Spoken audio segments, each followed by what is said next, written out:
Never in my wildest dreams did I think that I would be starting a calendar year talking about a president's dick pic on Twitter. I think this next, 3 to 5 years window is a window in which the team is capable of going all the way. I'm very curious to see how our club and our fan base matures this year. Welcome to the round one preview. The margin will dictate the sentiment, I think. In front of 80,009 people. Watch them celebrate at the D. Wow. Something's up. Something's wrong. That's the worst game I've ever seen us play. We lost to a bunch of 18-year-olds, bro. What do we think?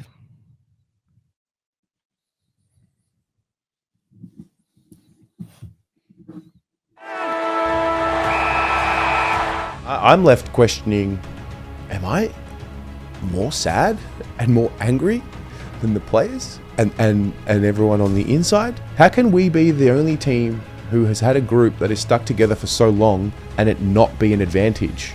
How is that happening? I'm going to cut the shit and get serious, otherwise it's just going to continue. A lot of that game last night was typical, was familiar. That's bad, man. Fucking hell. Oh, God. Our win-loss record for the last 6 to 9 months has been horrendous. Yeah. If we go 0-4, in my eyes, they can't come back from Pack it up. It's up and about. And a massive win for their club tonight. Us Carlton supporters, we are so divided in our opinion on the team, and that shows. Why are we expected to sit there and turn up for 4 quarters when they're not? Sometimes all you need is something to click. And the next 2 weeks, I think, will tell you everything you need to know about what happens in the future. It's almost appropriate that it's in Saad's hands as the siren sounds in game 200. An expected result, sort of. I believe round one has scarred everyone that I speak to, even myself, because you just never know. But it has to be a win next week as well. Has to be a win next week. This is probably the most even contest we've had between our two sides for quite some time now. I'm completely rattled. I am Nervous, a little guys. bit nervous. I'm a little bit of I'm bracing. I think the community needed that. That was a comprehensive beatdown. What does that mean in the grand scheme of things? Who knows? But what it does give us is an opportunity to prove our bona fides that we thought we had again next week. What a performance. Very, very happy. Now we just need to build off it. Will you get overly excited if we beat Geelong next week? Yeah, anything can happen. 3 of the last 4 for the Blues against the Cats. Come on! Up the bucket! I've booked my entire September off already. That was a great day at the football. A much needed great day. And there's no question about the opponent today. It's good. It's good. Everyone's getting a positive frequency going. It's fantastic. Nick Haynes, I think he's been one of the best pickups in the last few years. Can't get enough of your love, babe.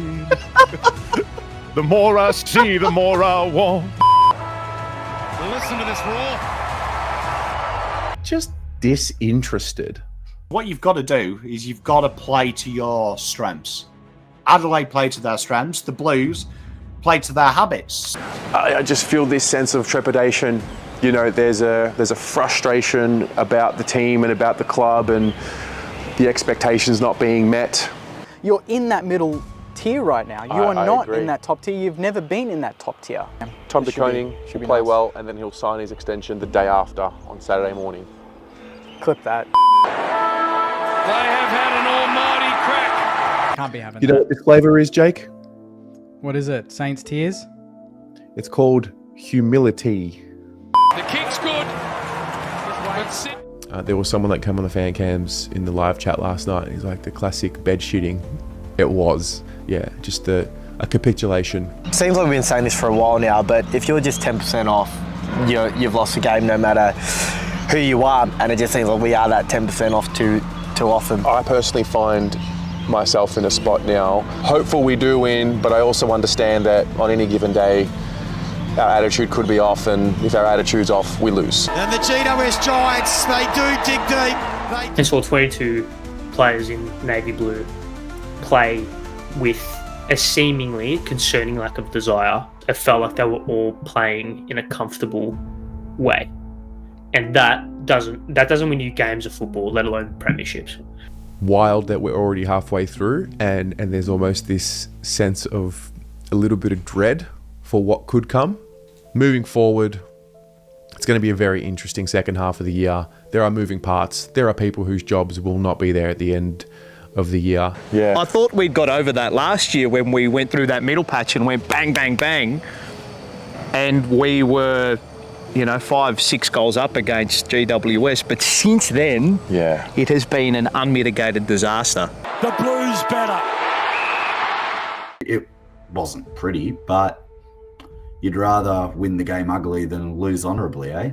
Our best was good enough to get over that inexperienced Essendon team, and our best should be good enough to get over that inexperienced Eagles team. But a win to Carlton, set up with a dominant first quarter. It was a win, which is the most important thing. Strong starts, followed by, the rest of the game where it just doesn't have the same energy across the four quarters. Back to the MCG on Saturday afternoon against North Melbourne, and we kind of go from there. The Kangaroos, 11-point winners over the Blues. Yeah, that was so... Oh, man. The year is actually starting to play out like a normal Carlton year of disappointment. What a complete mess. And I just don't have anything else to say. And on their home turf. Yeah, it's just like free fall at the moment. It's very Tom Petty, isn't it, at the minute? When your half-back line doesn't have any green in it, you've got a big problem in today's game. Yeah. It's a real problem. None of us are comfortable with where we sit at this point in the season. And we need to build a football club where everybody is playing their role. And that's what we're really focused on. Yeah. The disconnect in the team is bad. And you can see it on the ground. What are we doing, man? We've got this big game, right? What do you expect? Spirit and pride. I never thought in 2025... Back when I started this in 2018, I never thought in my wildest dreams it would collapse like this. And I just don't know, man. I just don't know. 66. An impressive display. I'm not disappointed or mad. I think all the passion is gone. What's happened to Charlie? I don't know, man. He looks a lost soul. He seriously looks a lost soul.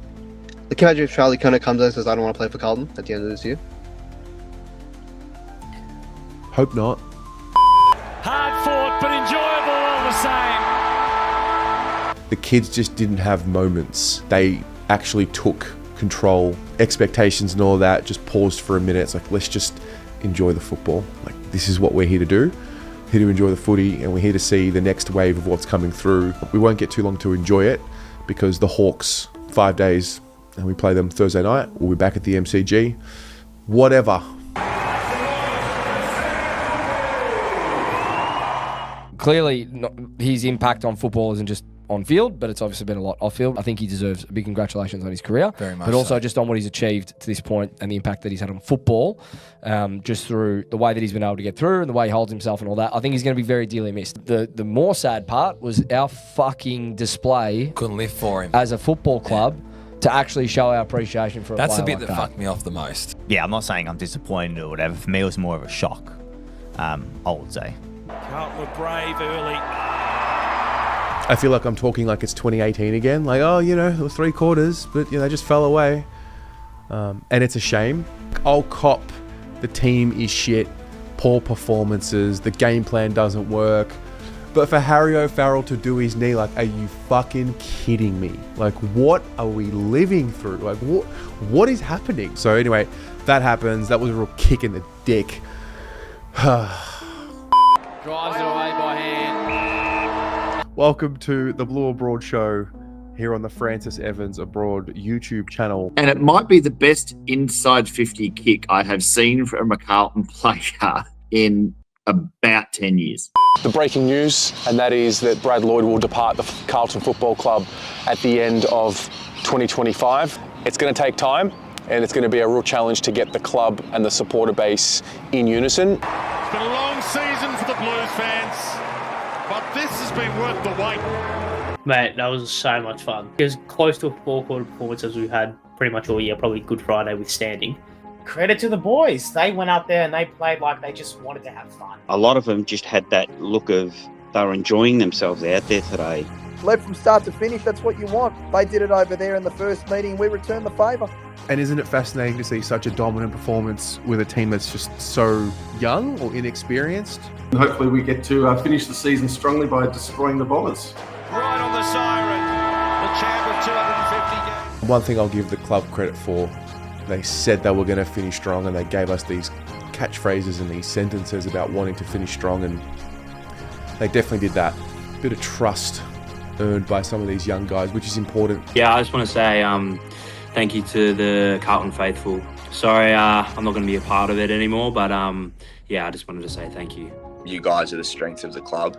You guys are so passionate, and don't underestimate the influence you can have on the group, because when you guys are backing us fully in, we play a lot better.